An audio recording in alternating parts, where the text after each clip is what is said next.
சற்று முன் கிடைக்கப்பெற்ற மிக மிக முக்கியமான செய்தி ஒன்று வெளியாகி உள்ளது. எடப்பாடி பழனிசாமி அவர்கள் மீண்டும் அதிமுகவின் மிக முக்கியமான நிர்வாகிகள் 14 பேரை கட்சியிலிருந்து நீக்கியுள்ளார். தமிழக சட்டசபை தேர்தல் நடைபெறுவதற்கு 6 மாதங்களே இருக்கக்கூடிய நிலையில் அனைத்து கட்சிகளும் வாக்குகளை சேகரிக்கும் பணியில் ஈடுபட்டு வருகிறார்கள்.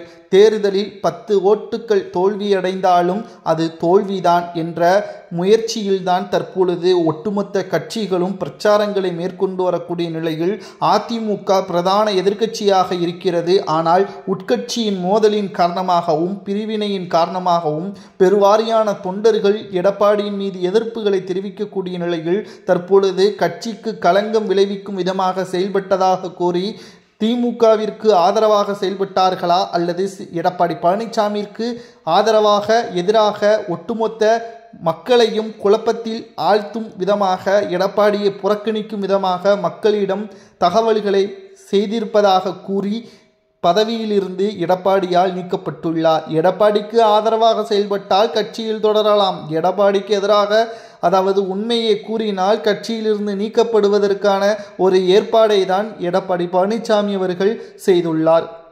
இந்த நிலையில்தான் அதிமுகவில் தொடர்ந்து நிர்வாகிகள் நீக்கப்பட்டு வரக்கூடிய நிலையில் OPS உள்ளிட்டவரை இணைக்க வேண்டும் என்ற செங்கோட்டையனின் கோரிக்கையையும் எடப்பாடி பழனிசாமி அவர்கள் நிராகரித்துள்ளார் என்பதும் குறிப்பிடத்தக்கது.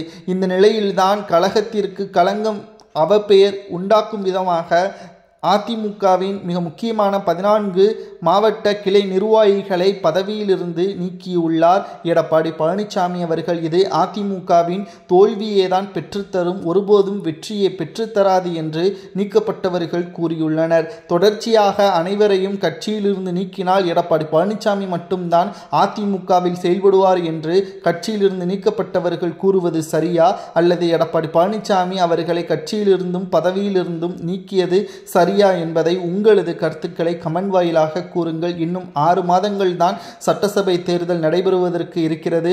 இந்த 6 மாதத்தில் எடப்பாடி பழனிசாமியின் செயல்பாடுகள் அதிமுகவை ஒருங்கிணைக்கவில்லை என்றால் அதிமுக வெற்றியடையுமா அல்லது எடப்பாடி பழனிசாமி அவர்கள் அதிமுகவை வெற்றியடைய வைப்பாரா என்பதை அதிமுகவின் தொண்டர்களாகிய நீங்களே கமெண்ட் வாயிலாக கூறுங்கள்.